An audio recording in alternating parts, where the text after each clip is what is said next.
In this programme, we're going to be looking at the British tradition of building places or new communities in one fell swoop.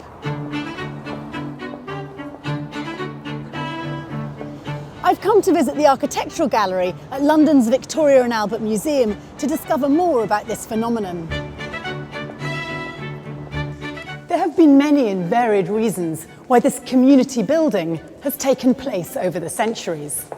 To tackle poverty, improve morality, or to make money.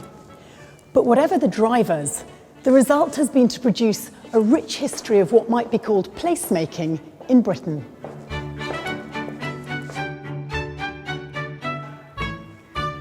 An early example of this type of placemaking comes in 1766, when the collapse of an Edinburgh tenement and rapidly deteriorating living conditions prompted the city to run a competition to develop 100 acres of residential suburb. The result was Edinburgh's new town.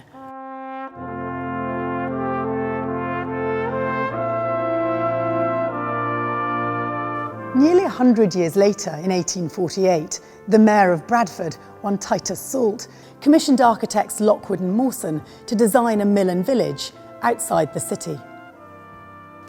Within Saltaire, as it was christened, each house had a water and gas supply, which was pretty revolutionary. But more than that, apart from the mill, the community had its own railway station, schools, shops, hospital, library, church and a park. The residents' quality of life was immeasurably higher here than that of surrounding mill workers. But are there any torchbearers of this tradition today? Well, even in a tough economic climate, there are companies who ground their work in the principles of placemaking. Take, for example, the Berkeley Group.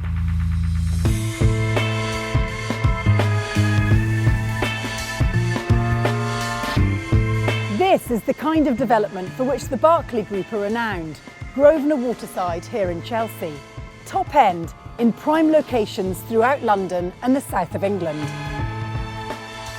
It seems it's the passion this company has for building great places that underpins their success.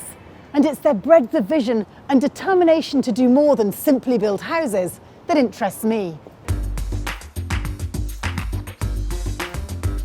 It's projects like this which Berkeley consider equally important to the long-term growth of the company. This is Woodbury Park in northeast London. Over the next 20 years, 4,600 new homes, a school, shops, parks, even a wildlife centre will transform this to this, a community where people want to live, a neighbourhood with a heart.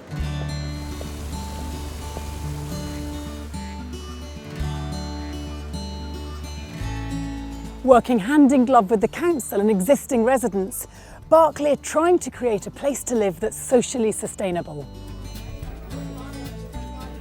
In other words, somewhere that enhances people's quality of life and strengthens the community.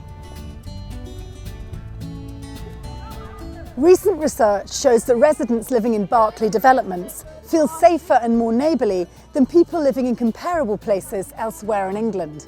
They feel they belong, they talk regularly to their neighbours, and they don't plan to leave the community. And looking around me, I can see why.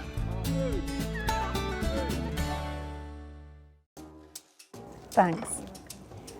As well as getting people onto the property ladder, Berkeley are helping people get off it. They're pioneering homes specifically targeted at older people. Places like Dickens Yard offer what they call senior living, a beautifully specified product for people who no longer want to live in a drafty Edwardian pile once the children have left. Places like these exist not just in London, but from Sussex right across to Gloucestershire.